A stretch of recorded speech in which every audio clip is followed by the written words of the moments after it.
কথাগুলো শুনে তার মনে আরও প্রশ্ন জাগে। সে নিজেকে সামলে নিয়ে পুনরায় টেপ রেকর্ডারের বাকিটা শোনার জন্য অপেক্ষা করতে থাকে। নারী কণ্ঠটি বলা শুরু করে, আমার নাম ছিল মীরা। মৃত্যুর আগে আমি এই খাতাটি রেখে গিয়েছিলাম। নিশান্ত তখনই বুঝতে পারে খাতাটি আসলে মীরার রেখে যাওয়া।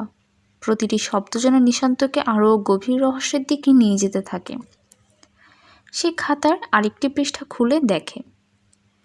পরের পাতায় লেখা ছিল, যদি তুমি সত্যি জানতে চাও তবে আমার ছবির পেছনের চাবিটি খুঁজে নাও।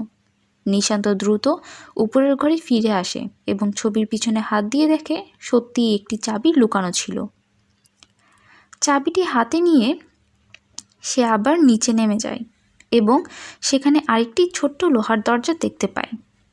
চাবি দিয়ে দরজাটি খোলার পর ভেতরে আরও একটি ছোট ঘর দেখতে পায়।